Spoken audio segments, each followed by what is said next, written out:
Week and वो कहते हैं ना सिक चाइल्ड, ये सारी कॉम्प्लिकेशंस रुबेला की वजह से हो सकती हैं। उसको हम रुबेला सिंड्रोम कहते हैं कि रुबेला की वजह से। तो हम अगर एक ख़ातून जो है, हर ख़ातून अगर उसको ये वैक्सीन लग गई रुबेला की, तो हम कम से कम वो अज़ाब जो माँ बाप पे तारी होता है जब उनके घर खुदा न खास्ता एक माजूर बच्चा पैदा हो जाए, वो ख़त्म हो जाएगा। तो ये वैक्सीन का जो सिलसिला है, ये प्रिवेंशन का सबसे बड़ा हथियार है। प्रिवेंशन का सबसे बड़ा हथियार हमेशा वैक्सीन है। जब कोई बीमारी आती है तो पहले कोशिश की जाती है कि इसके ख़िलाफ़, और ख़ास तौर पे वायरल इन्फेक्शन के ख़िलाफ़ वैक्सीन है। जैसे इस वक्त डेंगू के ऊपर कितने अरसे से काम होने के बाद अब एक वैक्सीन के बारे में सुना है जो आई है, जो अंडर ट्रायल है, और अल्लाह करे वो वैक्सीन आ जाए ताकि हम डेंगू जैसी मुसीबत से भी अपनी जान छुड़ा सकें। आज मौजू जो है वो खसरा और रुबेला पे है।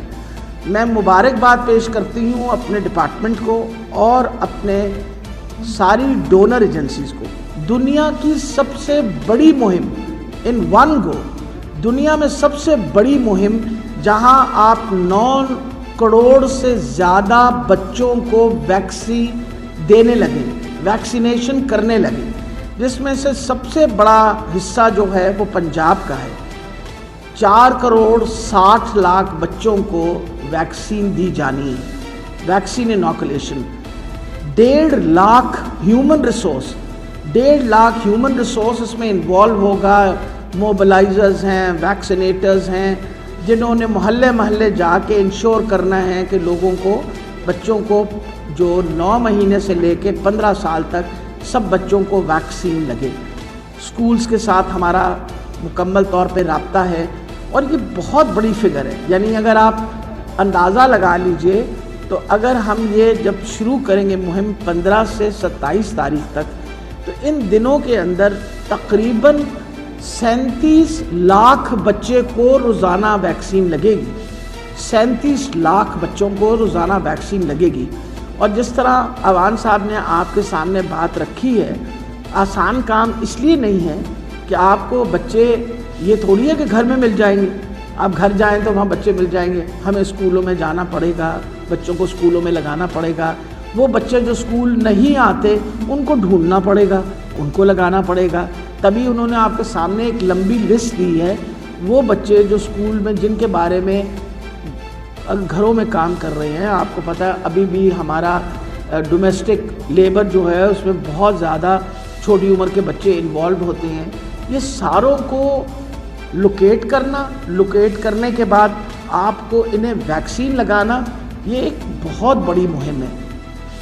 तो मैं मुबारकबाद पेश इसलिए करती हूँ उनको कि जिस तरीके से इन्होंने माइक्रो प्लानिंग की, उसको आप आज मौका जब आपको मिलेगा, naturally because this is an interactive workshop, जब आपको मौका मिलेगा आप इनकी माइक्रो प्लानिंग देखिए ज़रूर और उसको गौर से पढ़िएगा, तो आपको एहसास होगा कि इस माइक्रो प्लानिंग के पीछे कितना बड़ा काम किया गया है टू इंश्योर कि हमें हर महल्ले में पता होना चाहिए, हर यूसी पे पता होना चाहिए, हमें पॉपुलेशन का पता होना चाहिए, हर स्कूल की उसके बारे में पता होना चाहिए।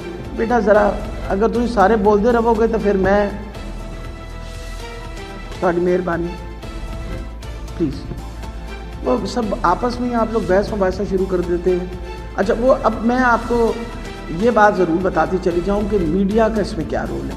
देखिए, media, there is absolutely no doubt, you want something to succeed, आप चाहते हैं कि कोई कामयाबी हो तो आप उसको कामयाब कर देते हैं।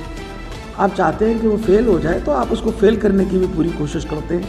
ये कामयाबी जो है ये आपकी और मेरी मुश्तरका ज़िम्मेदारी है। आज सुबह मैं एक अखबार पढ़ रही थी जो नॉर्मली हमारे मुखालिफ बहुत लिखता है, लेकिन आज उन्होंने एक आर्टिकल लिखा जिसके अंदर ज़िक्र ये है कि NCOC के आने से कितना बड़ा फ़ायदा हुआ, कि हम सब ने अपना